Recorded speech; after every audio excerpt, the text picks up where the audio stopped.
হয়, ৰাইজৰ চৌদিশে এতিয়া হেঁপাহৰ ৰঙালী বিহুক আদৰাই ব্যাপক প্ৰস্তুতি চলিছে। মই বৰ্তমান উপস্থিত আছোঁ নাৰায়ণপুৰৰ জ্যোতি সংগমত। জ্যোতি সংগমৰ কৃষ্টি শাখাও এতিয়া তেওঁলোকে 15 দিনীয়া কৰ্মশালা আয়োজন কৰিছে, বিহু কৰ্মশালা। সামগ্ৰিক পৰিৱেশটো ভিডিঅ' জাৰ্নেলক দেখাবৰ কাৰণে আহ্বান জনাইছোঁ। এনেদৰেই বিগত বৰ্ষবোৰৰ দৰে এইবাৰো জ্যোতি সংগম কৃষ্টি শাখাই 15 দিনীয়া কৰ্মশালাৰ আয়োজন কৰিছে। আমি পোনে পোনে কৰ্মশালাৰ মাজলৈ যাব বিচাৰিছোঁ। বসন্ত আহিলে কুলিয়ে বিনালে, গছে বনে সলালে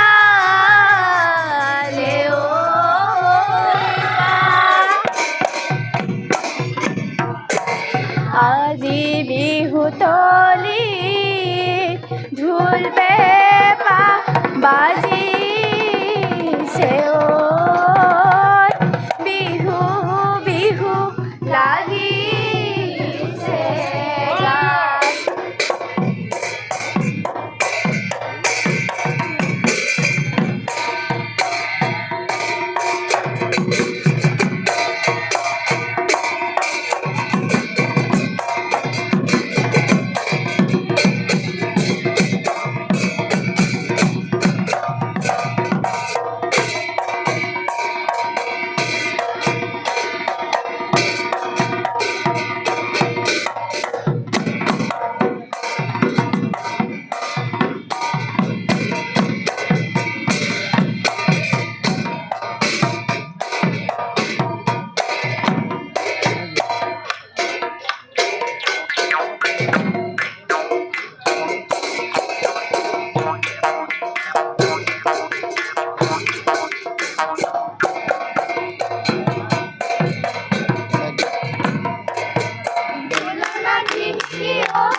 পেপারে মাটি পেপারে মাটি গগনা রয়মিয়া গগনা রয়মিয়া আজি বিহু তলিত কাটি ঝুলতে পাই বাজিছে ঝুলতে পাই বাজিছে বিহু বিহু লাগিছে নাচো নাচো লাগিছে।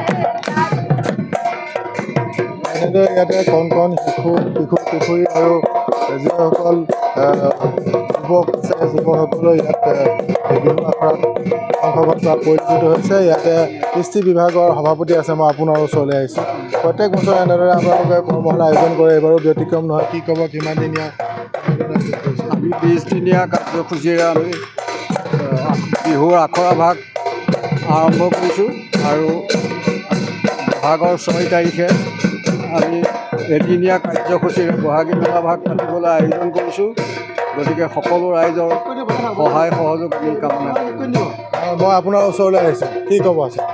অসমীয়াৰ বাপতি সাহোন, ই জাতীয় জীৱনৰ ই হাঁহ। এই বাপতি সাহোন ৰঙালী বিহুটি আকৌ আমাৰ মাজলৈ আহিলে। বিশ্ব ৰেকৰ্ড কৰা এই ৰঙালী বিহুভাগ আমি আদৰিবলৈ অহা 6 বহাগ 20 এপ্ৰিলত আমি আয়োজন কৰিছোঁ এদিনীয়া কাৰ্যসূচীৰে। তাৰ প্ৰাক মুহূৰ্তত বিহু এই আখৰা আৰম্ভ কৰিছোঁ। 15 দিনীয়া কাৰ্যসূচী আমাৰ এই আখৰা কাৰ্যসূচী আৰম্ভ হৈছে আৰু অহা 3 এপ্ৰিলত এই আখৰা কাৰ্যসূচী সমাপ্ত হ'ব। মই ধন্যবাদ জ্ঞাপন কৰিছোঁ। এনেদৰে ৰাস্তাত সকলো এনেদৰে বিহুৰ কৰ্মশালা বিহু আখৰাত অংশগ্ৰহণ কৰা পৰিলক্ষিত হৈছে।